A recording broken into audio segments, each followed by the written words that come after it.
Today we're diving into a pretty stark case study about our future. It paints this picture of a nation that doesn't fall because of bombs or some big revolution, but from something way quieter. The very systems and procedures that were designed to make everything run better. Just let that sink in for a second. No civil war, no invasion, just a complete, total collapse from the inside out. And what's driving it? The exact kind of automated, efficiency-obsessed AI systems we're racing to build right now. That's the huge question we're tackling today. And look, this is not science fiction. The material we're pulling from for this explainer is a formal case study. It's a serious look at how a chain reaction of failures in government, all amplified by AI, could lead to this quiet, procedural kind of collapse. Okay, so let's step into this possible future. The case study maps out this timeline from 2028 to 2035, and it details this 5-phase spiral into what it calls institutional hollowing. It's a real cautionary tale.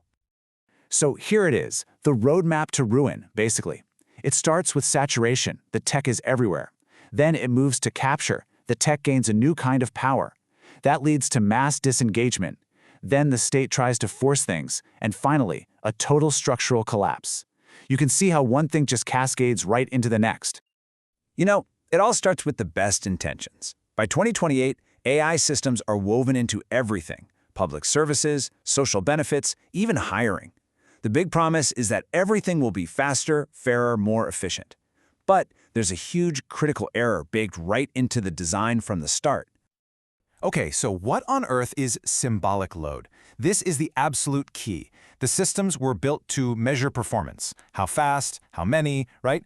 But people, being people, started to see these scores as a measure of their own value. An efficiency score from an algorithm accidentally turned into a reputation score. The speed of the system accidentally became a measure of a person's worth. And that leads us straight to phase 2. As these systems get loaded with all this symbolic power, they stop feeling like helpful tools and start feeling like judges. Like these invisible tribunals that are everywhere all the time. A system error isn't just a glitch anymore, it feels like you've been found guilty of something.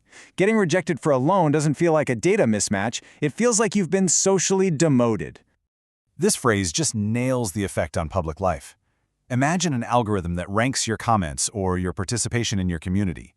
If it ranks you low, you're not just harder to see. You feel like you've been demoted as a citizen. Your voice is silenced, not by some government censor, but by a sorting algorithm that decided you're just not that relevant.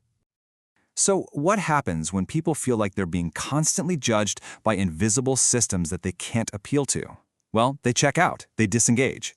But this isn't some angry protest. No, it's a cold, logical decision that the study gives a fancy name: learned zero affordance gating. Put simply, people learn that it is pointless to even try. Let's break this down, because it's important. This little equation just means that the expected civic yield, basically the rewards you can expect for being an engaged citizen, it mathematically drops to 0. The return on investment for voting, for speaking up, for filing a complaint is nothing. So why would you bother? And this is where it all goes off the rails. The state sees everybody disengaging and thinks the problem is the public's motivation. They don't see that their system is broken. So they try to force people back in with penalties and quotas, which of course just pushes them away even faster. Government becomes, as the study puts it, syntactically active but semantically empty. The machinery is still running, the lights are on, but it's totally disconnected from the people. It's just a hollow shell. So how did we get to this nightmare? Well, the case study is really clear. This was not inevitable. This entire collapse was the direct result of 3 very specific failures to build in critical safeguards right from the very beginning. The first missing piece is something called a throughput stabilization regime, or TSR. Honestly, just think of it as a circuit breaker. Its only job is to make sure that a system that was designed to be a simple tool doesn't drift into becoming an authority. It keeps tools as tools. Second, there was no distortion containment regime, or DCR. This is the reality check. It's the part of the system that's supposed to audit for that dangerous symbolic load we talked about. It's designed to step in and say, hey, wait a minute, an algorithm score is a statistic. It is not a judgment of a person's character. And finally, the extinction formalization regime, or EFR. This one's the off-ramp. Instead of blaming people for not using a clunky or broken system, an EFR creates a formal process to just retire it. It treats the fact that nobody's using it as valuable data, not as a sign of disobedience. And this just lays it out so clearly. We're facing two very different paths. Without these safeguards, AI becomes the authority, platforms become courtrooms, and silence is a crime, leading to collapse. With them, AI is just a tool, platforms are a service, silence is treated as useful data, and you maintain a stable society. The difference is absolutely night and day. Now, the study doesn't just point out the problem and leave us hanging, which is good. It actually offers a solution. It gives us a blueprint for prevention, a way to build a strong, resilient government structure that can actually handle the power of these new AI systems. Building this new skeleton involves three key things. First, create a national authority called NERA that gets to decide where in the chain of command an AI is even allowed to be. Second, you have to classify AI not just by what it does, but by how much power it has. That's its hierarchy risk. And third, you need a public ledger for all government AI, so everyone can see what it does and how much authority it's been given. And this table is a great cheat sheet for how those three safeguards we talked about actually plug into this new structure.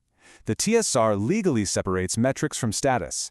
The DCR audits for that symbolic power and requires a real human you can appeal to, and the EFR makes it normal to shut down systems that have failed based on the very clear data of people avoiding them. So after all of that, what's the big takeaway here?